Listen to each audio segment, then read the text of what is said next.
চুপচাপ, কোনো প্ররোচনায় পা দেওয়ার দরকার নেই।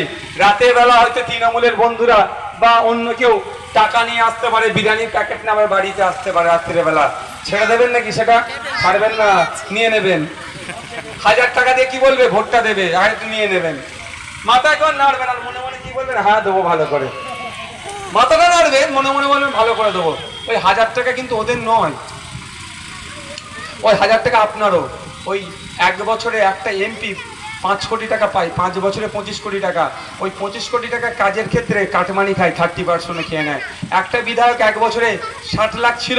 এই আইএসএফ এর সংযুক্ত মোর্চার বিধায়ক চিৎকার করে ফেলেছিল বলে মমতা ব্যানার্জির সামনে 10 লাখ বাড়াতে বাধ্য হয়েছে। এক বিধায়কের এক চিৎকারে মমতা ব্যানার্জি 10 লাখ বাড়াইয়েছে। 70 লাখ করে বছরে দেয়।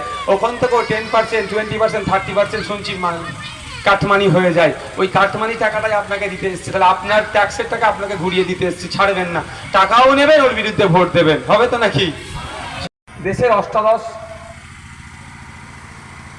লোকসভা নির্বাচন হচ্ছে।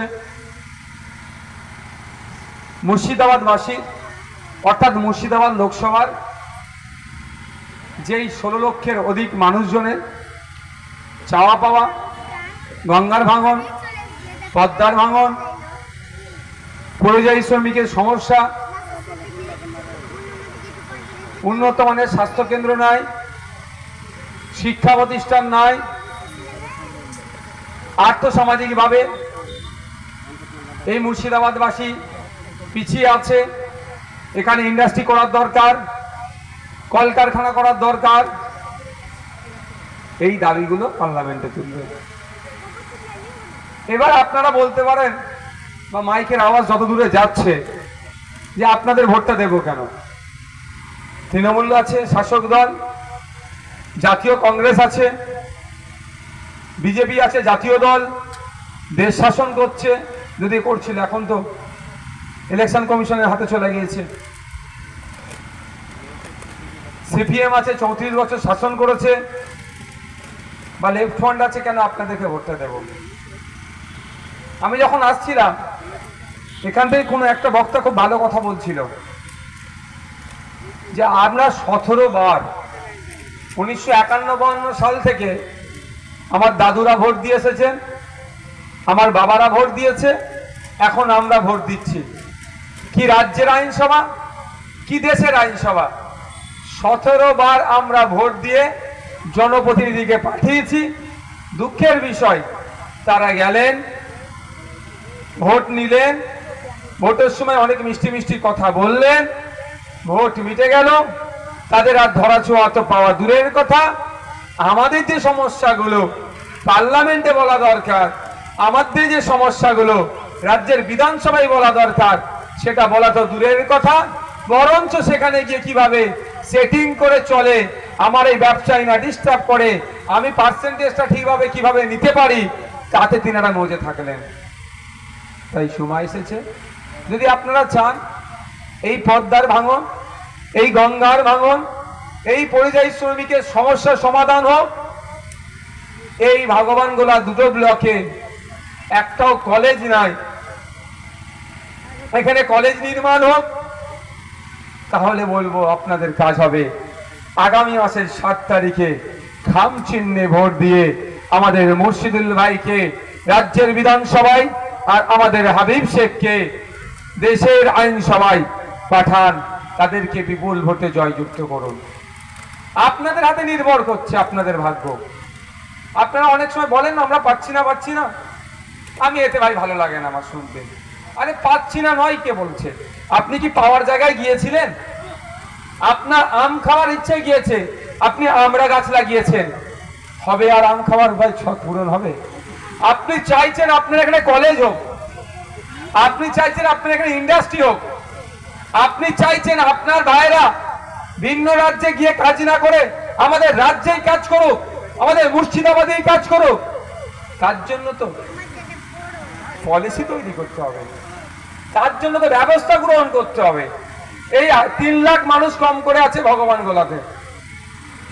3 লাখ মানুষ যদি রাজ্যের আইনসভায় গিয়ে বলে, সবাই যদি গিয়ে বলে পদ্মার ভাঙনে আমাদের এই অঞ্চলটা শেষ হয়ে গিয়েছে, আমাদের আয়ের পরের অঞ্চলটা ধ্বংস হবে, সমাধান করুন। কে আছে ভাই 3 লাখ মানুষের আওয়াজ শুনবে? এই যে সমস্যাগুলো সমাধান আপনারা করতে পারবেন। আপনাদের কাছে ভোটিং পাওয়ার আছে, আপনাদের কাছে কংগ্রেসের বন্ধুরা ভোট চাইতে আসবে, আপনাদের কাছে বামেরাও ভোট চাইতে আসবে, আপনাদের কাছে বিজেপিও ভোট চাইতে আসবে, আপনাদের কাছে তৃণমূলও ভোট চাইতে আসবে, এবং আইএসএফও ভোট চাইতে এসেছে। কিন্তু আপনারা প্রশ্ন করতে পারবেন বামেদের বন্ধুরা আসলে, 34 বছর তোমরা বাংলায় শাসন করেছো, এখনো ভগবান গোলার 2টো ব্লকে কলেজ হলো না কেন?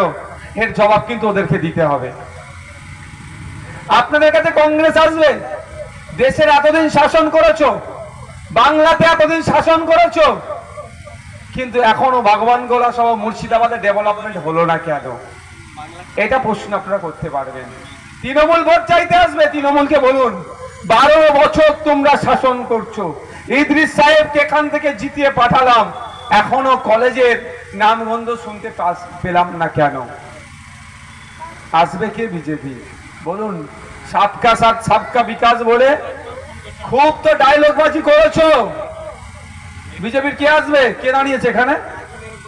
যে আর দাঁড়াক না কেন, শুভেন্দু অধিকারী কি সাহেবকে প্রশ্ন করবেন? সাবকা সাথ সাবকা বিকাশ বলে প্রচুর তো ডায়লগ দিচ্ছেন, কিন্তু কি দেখতে পাচ্ছি আমরা? আদানি अंबानी का साथ और उन लोगों का ही विकास हो रहा है। আর আমাদের এখানকার মানুষজনের আমরা কি দেখছি? আমরা শোষিত হচ্ছে। সবাইকে কোশ্চেন করবেন, আর আইএসএফ কে বলবে একবার সুযোগ দেন। আইএসএফ যদি সুযোগ নিয়ে কাজে না লাগাতে পারে, এরপরে যখন ভোট চাইতে আসবো আমাদেরকে প্রশ্ন করবেন। আমাদের সুযোগ দিচ্ছি। আমি পশ্চিম বাংলার বিধানসভাতে, আইনসভাতে আমাকে ইনকিলাব, আমাকে জিন্দাবাদ করতে হয়। আমি আপনাদের কাছে অনুরোধ করব, আমার সাথে একজনকে দিন আপনারা অন্তত ইনকিলাব। আমি বলবো অন্তত আমার মুর্শিদুল ভাই যাতে জিন্দাবাদ বলে, তার ব্যবস্থা আপনারা করে দিন। অর্থাৎ মুর্শিদুল ভাইকে জিতিয়ে আইনসভার মধ্যে পাঠান। মুর্শিদুল ভাই আপনাদের অভাব অভিযোগ চাওয়া পাওয়ার কথা কতটুকু বলতে পারছে সেইটা আপনাদের সামনে দেখাবো। যে প্রমিসগুলো আমরা করছি আপনাদের সামনে এখন, সেইগুলো কতটা ফুলফিল করতে পেরেছি সেটা আমরা আপনাদেরকে জানিয়ে দেবো। যদি ফুলফিল করতে না পারি তাহলে আমি আপনাদের কাছে আর ভোট চাইতে আসবো না। আমরা ভোট দিয়ে পাঠাচ্ছি, আর এই বিধানসভাটা সীমান্তবর্তী এলাকায় আছে।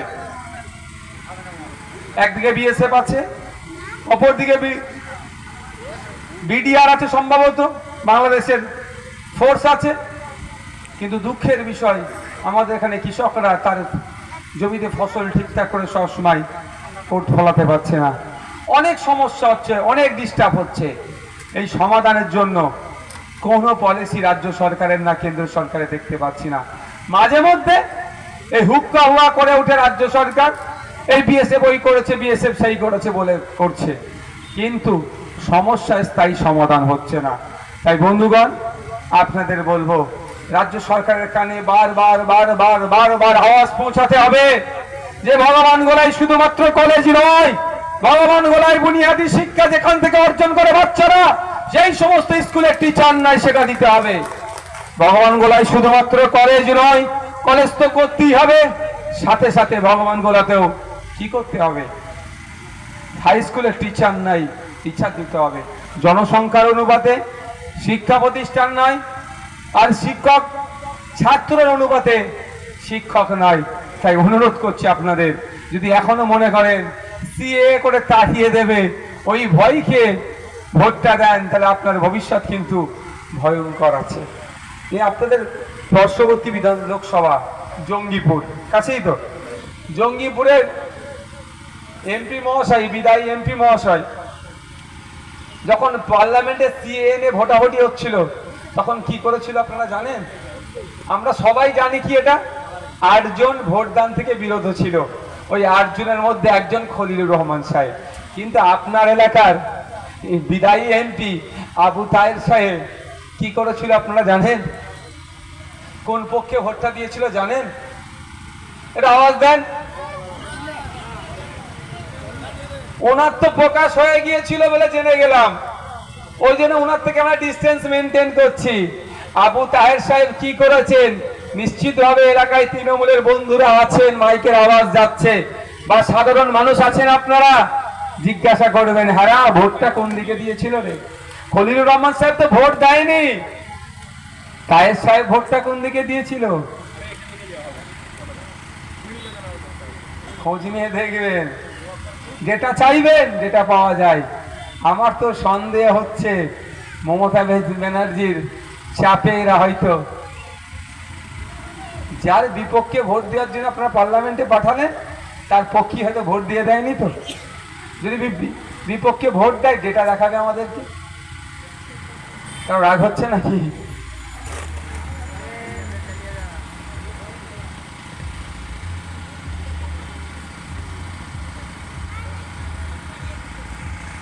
বলবো কাগে কান নিয়ে চলে গিয়েছে বলে আমরা অনেকবার কাগের দিকে তাকিয়েছি, আর নয়। এবার নিজের কানের দিকে তাকান, কাক আছে, কান নিয়ে গেছে কাগে না নিয়ে যায়নি? ইতিপূর্বে 17 বারের কথা হচ্ছে, ভোট দিলাম, পার্লামেন্টে পাঠালাম, ওকে হারাতে হবে, ওকে আটকাতে হবে, একে জিতাতে হবে, এই করে গেলাম, আর নয়। আমার দাদুরা যারা এখানে আছেন তাদের দাদুরা ওই অমুককে হারাতে হবে, তমুককে জিতাতে হবে, এই জন্য ভোট দিল, কলেজ পেল না। দেশ স্বাধীনের পরে আমার বাবারা ওই অমুককে হারাতে হবে, অমুককে জিতাতে হবে, ভোট দিল, গঙ্গা পদ্মা ভাঙন রোধ হলো না। আমাদেরকে ওই একইভাবে বোকা বানানোর চেষ্টা হচ্ছে, অমুক এসে যাবে ওকে আটকাও, তমুক এসে যাবে ওকে আটকাও, বলে শুধু ভোটটা নিয়ে হবে, আর আমাদের ডেভেলপ হবে না। আমার দাদুরা বোকা ছিল আমি বলবো না, আমার দাদুরা সাদাসিধে ছিল, গ্রামের মানুষ, চাষি ভুষি মানুষ, রাজমিস্ত্রি মানুষ, সকালে মাঠে যাই সন্ধ্যায় ফিরে, রাত সন্ধ্যার পরে যা বুঝিয়েছে বুঝে নিয়েছে, ওই নাকি বিজেপি এসে যাবে তোকে নাকি দেশ থেকে তাড়িয়ে দেবে। ওরে বাবা, তাহলে কি করতে হবে? বিজেপিকে আটকাতে হবে। বিজেপিকে আটকালে কোথাও ভোট দিতে হবে? লাল ঝান্ডায় দিতে হবে। বিজেপিকে আটকাতে কোথায় ভোট দিতে হবে? হাত চিহ্নে দিতে হবে। বিজেপিকে আটকাতে গেলে কোথায় ভোট দিতে হবে? একই জোড়া ফুলে দিতে হবে। আমার দাদু আমার বাবা সাদা সিধে ছিল, বুঝালো, ভোটটা নিল, বিজেপিকে আটকাতে হবে, আটকাতে হবে, আটকাতে হবে, বলতে বলতে বিজেপিকে আমার ঘরের সামনে এসে দাঁড় করিয়ে দিল। এখনো বলছে নাকি বিজেপিকে আটকাতে হবে। কিন্তু ভাই আমরা চালাক বলছি না নিজেকে, কিন্তু আমাদের হাতে অ্যান্ড্রয়েড সেট আছে। আমরা কি দেখছি যে ওরে বাবা 2019 সালের আগে পশ্চিমবাংলায় বিজেপি কত ছিল? ওভারনাইট, রাতারাতি সব বামের ভোট কোথায় গেল? বামের ভোট কমে গেল, কংগ্রেসের ভোট কমে গেল, আর বিজেপির ভোট বেড়ে গেল। কিভাবে হলো ভাই? আর আমাদেরকে কি চমকানো হচ্ছে, এই বিজেপি হিসেবে ভোটটা আমাদেরকে দাও, বিজেপি হিসেবে দাও। ওভারনাইট ভোট লুট হয়ে গেল। আমাদের হাতে এখন অ্যান্ড্রয়েড সেট আছে, আমাদেরকে এখন বোকা বানাতে পারবে না। অনেক হয়েছে। আমার দাদু গিয়ে, আপনার দাদু গিয়ে গাছ থেকে পাখি পেড়ে দিয়েছে, ওনার তলায় বসেছিল, পাখিটাকে যত্ন করে নিয়েছে, পুষছে। আমার দাদু মাথা ফাটালো, আপনার দাদু মাথা ফাটালো, এমপি করে পার্লামেন্টে পাঠালেন। আপনার দাদু মার খেলো, কেস খেলো, জেলে গেল, লাশ হলো, শ্মশানে গেল, কবরে গেল, আইনসভার সদস্য করে পাঠালেন। আপনার ছেলে, আপনার বাবা একইভাবে গাছ থেকে পাখি পড়ে এনে দিচ্ছে, মার খাচ্ছে, মাথা ফাটাচ্ছে, বা মার খাচ্ছে বা মারছে, ওনার ছেলেকে আইনসভার মধ্যে পাঠানো। এখন একই ধরেছে লাইন, কি বলছে? নওশাদ সিদ্দিকী, মুর্শেদুল, হাবিব শেখ, এদেরকেও বলছে তোমরা গাছে ওঠো, পাখিটা পেড়ে নিয়ে আসো, নিচে দাঁড়িয়ে আছি নেবো, আর তারপরে তোমরা নিজেদের মধ্যে মারামারি করো। এখন নওশাদ সিদ্দিকী বলছে অনেক হয়েছে, ও দিন গুজার গিয়া, আর গাছে আমি তোমার জন্য পাখি পাড়তে উঠবো না। গাছে আমি উঠবো, গাছে আমি উঠবো পাখি পাড়তে, আমার জন্য উঠবো, আমার ভাইয়ের জন্য উঠবো, আমি কোন কারো ভাইপোর জন্য গাছে আর উঠবো না। উঠবো গাছে পাখি পাড়তে, পাখি পেড়ে নিয়ে আসবো। তবে এতদিন ধরে আমার বাবা দাদু যাকে সহযোগিতা করেছে ছাড়ছি না হাত, বলছি তুমি ওঠো, গাছের নিচে আমি দাঁড়িয়ে আছি। গাছে উঠতে জানো না, গাছে উঠে চড়ানো শিখিয়ে দেব, সেই জ্ঞান বুদ্ধি আছে, শিখিয়ে দেবো কিভাবে গাছে উঠতে হয়। প্রয়োজনে গাছে মই বেঁধে দেবো, গাছে আমি আর উঠবো না, নিচে দাঁড়িয়ে থাকবো, তুমি পাখি পাড়তে উঠবে, বাই চান্স যদি পড়ে যাও আমি তলায় ক্যাচ নিয়ে নেবো, কিন্তু আমি আর তোমার হয়ে গাছে উঠে পাখি পারবো না। এইটাই বলছি বলে দোষ হয়ে গেছে। বাপ বলেন আর কি সম্ভব? কত মার খাবেন বলেন তো আপনারা? কত লাশ হবেন, কত কবরে গেছে, কত শ্মশানে গেছে, কত মায়ের কোল খালি হয়েছে, শুধু অন্যজনকে এমপি এমএলএ করতে হবে বলে। এবার আপনার ছেলেটাকে একটু এমপি এমএলএ বানাবেন না? অন্য ছেলেকে এমপি এমএলএ বানিয়েছে, দিনের শেষে কি বুড়ো আঙুল দেখিয়ে চলে গেছে। আপনার ছেলেকে এমপি এমএলএ বানান তো, দেখেন তো আপনার ছেলে আপনার জন্য কতটা আওয়াজ দেয়। স্বাভাবিকভাবে আমার ঘর যদি পর্দায় ভাঙে, আমি পার্লামেন্টে গিয়ে যেভাবে বলিষ্ঠ কণ্ঠে বলবো, অন্তত মোহাম্মদ সেলিম সাহেব গিয়ে ওই রকম ভাবে বলতে পারবে না।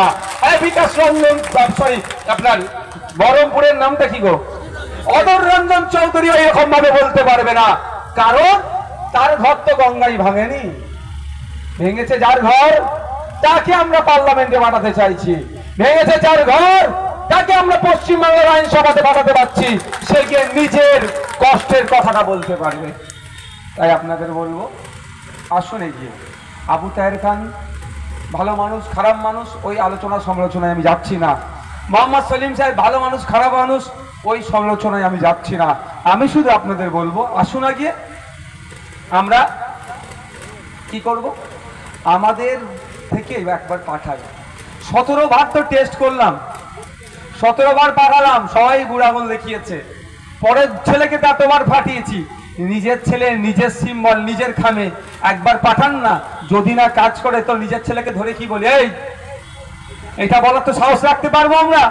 এই আপনাকে এইভাবে, তোমাকে তো এই জন্য পাঠানো হয়েছিল, টিকটক ভিডিও আর সেলফি তোলার জন্য পাঠানো হয়নি, পরিযায়ী শ্রমিকদের সমস্যা সমাধানের জন্য পাঠানো হয়েছিল। তুমি কি করেছো জবাব দাও। এই জবাবটুকু তো নিতে পারবো আমরা।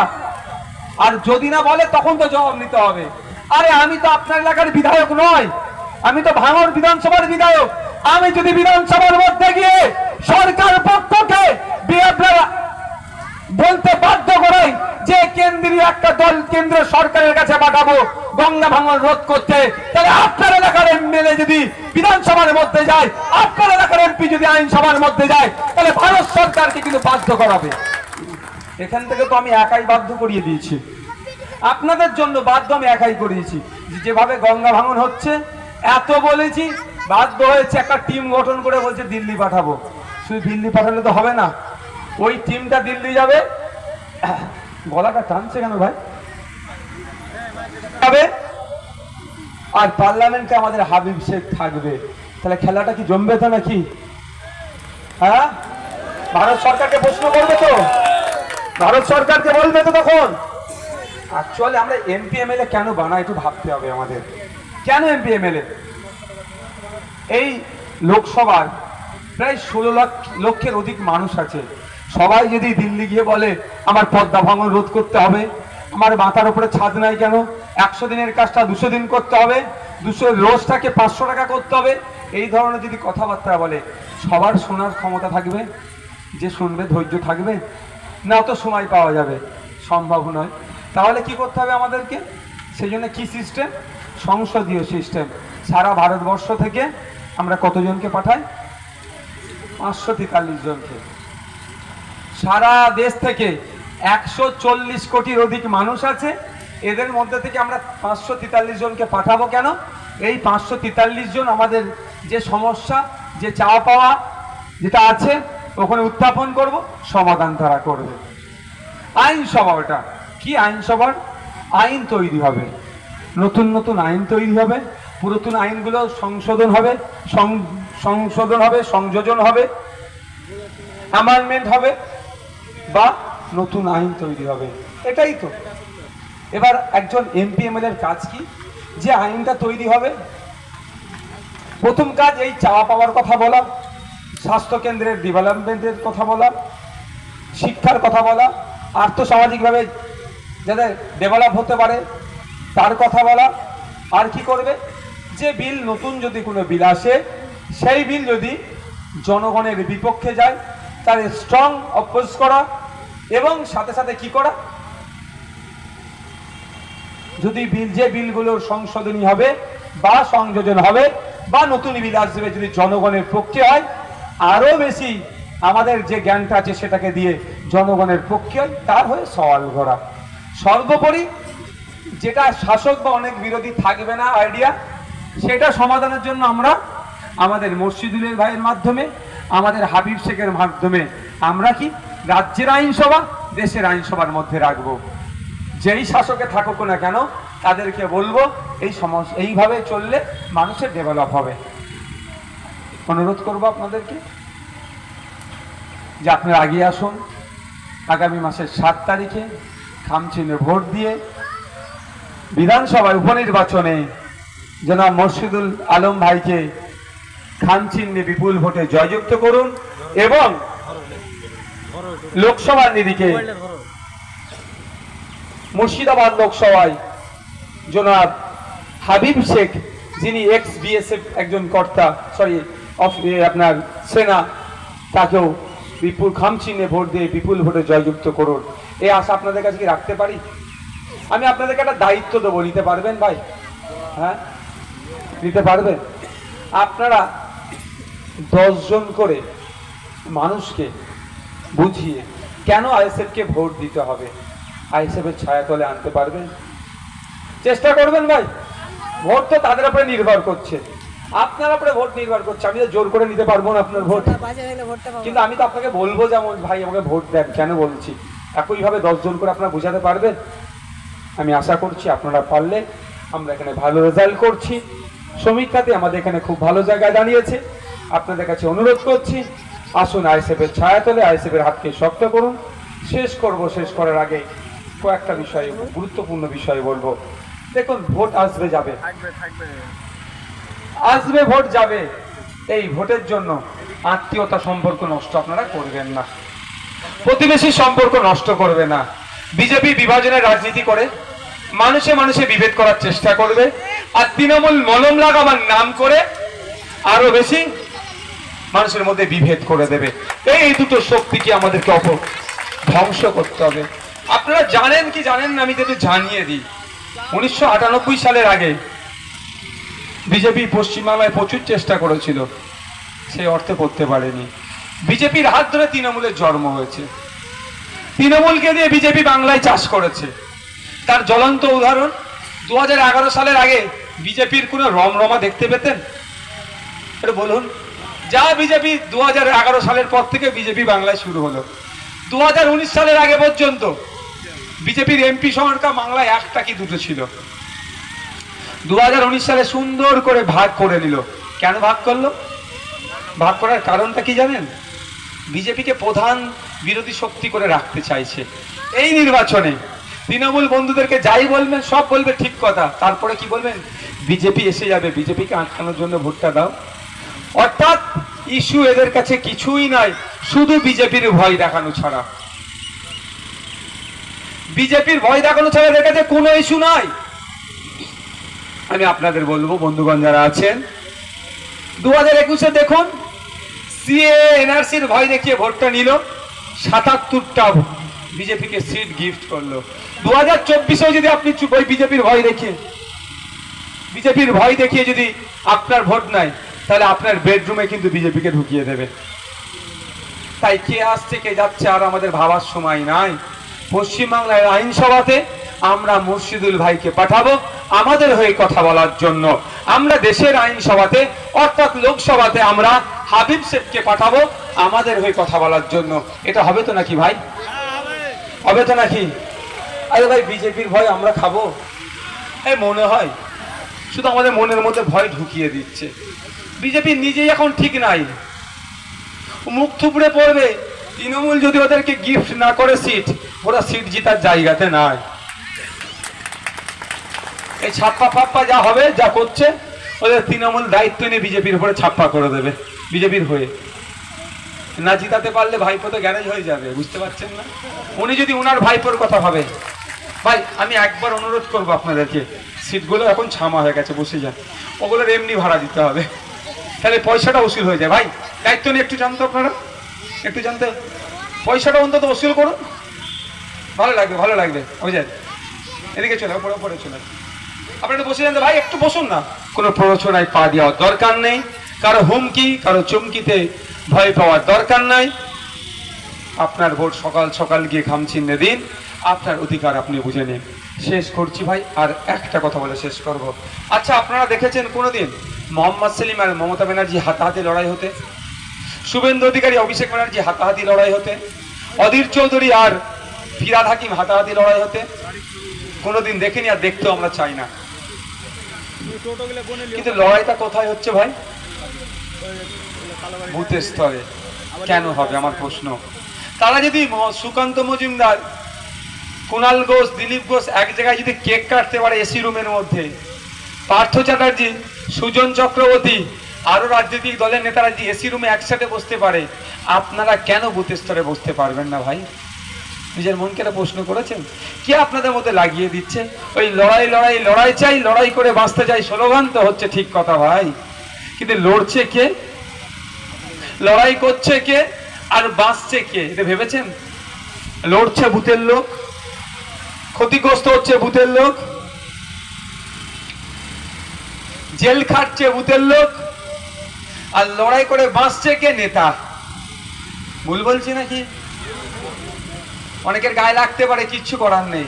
আমি তো আমাদের স্টেজ থেকে ওই স্লোগান আমি দিতে দিইনি, ভাই বন্ধ করো, অনেক হয়েছে অনেক হয়েছে। কি বলছে? বলছি দেয়াল লিখতে লিখতে যদি রং শেষ হয়ে যায়, কালি শেষ হয়ে যায়, আমার রক্ত দিয়ে দেয়ালটা লিখে দেবো, ব্যানারটা লিখে দেবো। বাহ, ভালো কথা। একবারের জন্য দেখলাম না মোহাম্মদ সেলিম সাহেব তার রক্ত দিয়ে দেয়ালটা লিখছে, একবারের জন্য দেখলাম না অধীর রঞ্জন চৌধুরী তার রক্ত দিয়ে দেয়ালটা লিখছে, অভিষেক ব্যানার্জিকে একবারের জন্য দেখলাম না তার রক্ত দিয়ে দেয়ালটা লিখছে। কার রক্ত? এই চটে বসা লোকের রক্তটা বন্ধ করতে হবে। তুমি নেতা, তোমার দলের প্রতি যদি বেশি ভালোবাসা থেকে আসো না, তোমার রক্ত দিয়ে আগে শুরু করি, তারপরে চটে বসা লোকেরা রক্ত দেবে। ভুল বলছি? আমি বলি বলি সাম্প্রদায়িক এ কথা বলে বলি বলছে, এখন আবার ধরেছে তৃণমূলের কাছ থেকে কত নিয়েছো। আমার তো ভাই সুইস ব্যাংকে অ্যাকাউন্ট নাই। আমি তো বলেছি প্রকাশ্য কেউ টাকা দিক নেবো, আর যে ব্যবস্থা করে দেবে তাকে 90% দিয়ে দেবো, আমি 10% নেবো। বলছে বিজেপির কাছ থেকে কত টাকা নিয়েছো, আমি যা নিয়েছি তুমি তো ধরতে পারছো না। তুমি ডাইরেক্ট প্রকাশ্যে ব্যবস্থা করো, আমি প্রকাশ্যে টাকা নেবো। 100 টাকার ব্যবস্থা করলে 90 টাকা তোমার, 10 টাকা আমার। বিজেপিতে শুনেছি হাজার হাজার কোটি টাকা দেবে বলে, বুঝতে পারছেন না? যদি 1000 কোটি টাকা দেয়, ওরা তো বলে নাকি হাজার হাজার কোটি টাকা নওশাদ সিদ্দিকী নিয়ে নিচ্ছে বিজেপির কাছ থেকে। আমি বেশি নয়, যদি আমাকে 1000 কোটি টাকার ব্যবস্থা করে, আমি 10% নেবো, 90% ওই বন্ধুদেরকে দিয়ে দেবো, তোরা নিয়ে নে, দালালি না দেবি কাটমানি যা বলবি তোরা নিয়ে নে। অন্তত 100 কোটি টাকা নিয়ে আমি পার্টিটা ভালো করে চালাতে পারবো। পার্টি চালাতে গেলে জান বেরিয়ে যাচ্ছে ভাই। ব্যাপারটা হচ্ছে আমাদের সাথে পেরে উঠছে না, লজিক্যালি আমাদের সাথে পারছে না, যে বক্তব্যগুলো রাখছি কাটার ক্ষমতা হচ্ছে না। কি করতে হবে? মানুষের মধ্যে ভুল বার্তা দাও। যখন আমি চলে যাচ্ছি চোপড়াতে আমার আদিবাসী ভাইদের উপর অত্যাচার হচ্ছে, জল আমি জঙ্গলের হয়ে সওয়াল করছি, আমার বিদ্যুৎ মণ্ডল আমার দলিত ভাইকে হত্যা করেছিল তার বাড়ি পৌঁছে যাচ্ছি, যখন বলছি দেবত্ব সম্পত্তি উদ্ধার করব, হিন্দু সমাজের পূর্বপুরুষেরা দেবদেবীর জন্য বা মন্দিরের জন্য, ধর্মস্থানের জন্য যে সম্পত্তিগুলো উৎসর্গ করেছিল তাকে দেবত্ব সম্পত্তি বলে, সেটা হস্তান্তরযোগ্য নয়। তৃণমূল সরকারের আমলে সেটাও বিকিয়ে যাচ্ছে। আমরা যখন এর প্রতিবাদ করছি, আমরা বলছি আগামী দিনে ক্ষমতায় আসলে আমরা ওই সমস্ত দেবত্ব সম্পত্তি উদ্ধার করে ওই মন্দির কমিটির হাতে তুলে দেবো। এরা ভয় পেয়ে যাচ্ছে, আমাদেরকে তখন বলতে শুরু করছে এরা মুসলমানদের দল। বুঝতে পারছেন না? আমার হিন্দু ভাইদেরকে মিসগাইড করতে চাইছে, কিন্তু অত সহজ নয়। আজকেই তো আমি জঙ্গিপুর লোকসভার অন্তর্গত সাগরদীতে গিয়েছিলাম, আমার দুই ভাইয়ের নেতৃত্বে তৃণমূল ছেড়ে এসে আইএসএফ এ জয়েন করলো। একজনের নাম রাধেশ্যাম আর একজনের নাম রাজকুমার সাহা। দুটো যে নেতৃত্ব ছিল, একজন নাম রাধেশ্যাম সাহা, একজনের নাম রাজকুমার সাহা। কত তুমি আমাদের বিরুদ্ধে মিথ্যাচার করবে? আমার দলিত ভাই তার অধিকার পাচ্ছে না, তার কোটাতে তুমি পয়সা নিয়ে অন্যজনকে চাকরির ব্যবস্থা করছো। নওশাদ সিদ্দিকী বিধানসভায় যখন বলছে তখনই মুসলমানদের দল হয়ে যাচ্ছে না। তুমি আমাকে যাই বলো বলো, আমার যাই আসে না। আমার আদিবাসী বঙ্গল ভাইয়ের জলজমি জঙ্গলের অধিকার তুমি কেড়ে নিচ্ছ, আমার দলিত ভাইয়ের তুমি চাকরি কেড়ে নিচ্ছ। আমার পাশের বাড়ায় ওই রাধেশ্যাম থেকে শুরু করে রাজকুমার থেকে শুরু করে আমার রাম ভাই খেতে পাচ্ছে না, তার হয়ে আমি সওয়াল করব। তুমি আমাকে সাম্প্রদায়িক বলো, তুমি আমাকে মৌলবাদী বলো, তুমি আমাকে বিজেপির দালাল বলো, তুমি আমাকে মুসলমানের দায়ী দল বলো, আমি অত ভেঙে পড়বো না। আমি লড়াই চালিয়ে যাব আমার ওই সমস্ত পিছিয়ে বর্গের ভাইয়ের জন্য। আমি যখন আনিসের হয়ে কথা বলছি, আনিসের বাড়ি চলে যাচ্ছি, ওয়াকফ প্রপার্টি উদ্ধারের কথা বলছি, কোশ্চেন করছি বিধানসভার মধ্যে কত বিঘা ওয়াকফ প্রপার্টি উদ্ধার করছেন তার তথ্য দেন, দিতে পারছে না। তখনই কি বেরিয়ে কি বলছে বাইরে, নওশাদ সিদ্দিকী জানিস তো বিজেপির কাছ থেকে টাকা নিয়েছে। উত্তরটা দিতে পারছে না বিজেপির কাছ থেকে। আর অনেকে ভাবছেন হতে পারে। আচ্ছা, আপনারা যারা বসে আছেন, টাকা দিলেও কি আপনারা বিজেপিকে ভোট দেবেন? কারা কারা বিজেপিকে ভোট দেবেন না একটু হাত তুলে দেখান তো। ভোট দিব না। কেন দেবো না ভোট? চোরি অন্যায় করেছে দেশের মানুষের সাথে, তাই তো? বিভাজনের রাজনীতি করছে। যদি আপনাকে টাকা না দিলে আপনি ভোট দেবেন না, যদি এটা নিজের প্রতি কনফিডেন্স থাকে, তাহলে আমার প্রতি ভাইয়ের প্রতি ভরসাটা আপনারা রাখবেন না? নিজে আমার প্রতি আপনি যেমন বিজেপিকে ভোট দেবেন না, তৃণমূলকে ভোট দেবেন না, আমিও বিজেপি তৃণমূলকে ভোট দেবো না। কারণ দুটোই কি বলে, সেই কাঁটার একদিকে একটা দিকে দুটি সমান, কেউ লেভেল দুজনেরই সমান। সেটা হচ্ছে RSS এর লেভেল লাগিয়ে এটা যে যার মতো করে ছড়াচ্ছে, আর কিছুই নয়। তাই বলবো এরা আমাদের সাথে পেরে উঠতে পারছে না, সেই জন্য আমাদেরকে দেখে দিতে চাইছে। সর্বোপরি বলি, আপনাদের এখানে কলেজ না থাকলেও আপনাদের এখানকার ছেলেমেয়েরা কিন্তু দূর দূরান্ত গিয়েও পড়াশোনা করছে। আপনারা পড়াচ্ছেন, আপনারা দিন আনে দিন খান, সকালে মাঠে যান, সন্ধ্যায় মাঠ থেকে ফেরেন, ভ্যান চালান, ডে লেবার। আপনারা কে রাজমিস্ত্রির কাজে বাইরে চলে যাচ্ছে, কষ্ট করছে, অন্যের বাড়ি গিয়ে বাসন মেজে পরিচারিকার কাজ করেও আমার মা বাপ ভাইরা তাদের সন্তানগুলোকে উচ্চশিক্ষায় শিক্ষিত করার চেষ্টা করছে। তার জন্য তো কলেজের দাবি তো অবশ্যই তুলছি, সাথে সাথে এটাও বলছি 1000-1200 টাকাই ভুলে গেলে হবে না। আপনার বাড়ির ছেলেটা যেটা 330 টাকায় ফর্ম ফিল আপ করে চাকরি করাচ্ছিল, তাকে 330 টাকা ফর্ম ফিল আপ করে তাকে সে নিশ্চিত হতে পারছে না। 15 লাখ 20 লাখ না রেডি করলে আপনার ছেলের মেধাটা বিক্রি হয়ে যাচ্ছে। তাই সময় এসেছে এই অপদার্থ রাজ্য সরকার আর অপদার্থ কেন্দ্র সরকারের বিরুদ্ধে ঐক্যবদ্ধ লড়াই করতে হবে, কাঁধে কাঁধ মিলিয়ে জাত ধর্ম বর্ণ নির্বিশেষে একসাথে আওয়াজ তুলতে হবে। আমার চাকরি চাই, আমার চাকরি আমি বিক্রি হতে দেব না, আমার অধিকার চাই, আমার রেশন চাই, আমার মাথায় ছাদ চাই, আমার 100 দিনের কাজ চাই, আমার মৌলিক অধিকার চাই, আমার স্কুলের টিচার চাই, আমার স্বাস্থ্য কেন্দ্রে ডক্টর চাই, আমার স্বাস্থ্য কেন্দ্রে মেডিসিন চাই। এই আওয়াজটা আমাদেরকে একসাথে তুলতে হবে। তুলবেন তো ভাই? আপনারা বাইরে তুলবেন, আর আইনসভার মধ্যে কারা তুলবে? মুর্শিদুল ভাইরা তুলবে, হাবিব শেখেরা তুলবে। তাই এই বলে আপনাদের কাছ থেকে বক্তব্য দিয়ে এখান থেকে বিদায় দিচ্ছি। সকলে ভালো থাকবেন, সুস্থ থাকবেন। তাহলে একটা স্লোগান দিচ্ছে, গলা মিলাবেন। চুপচাপ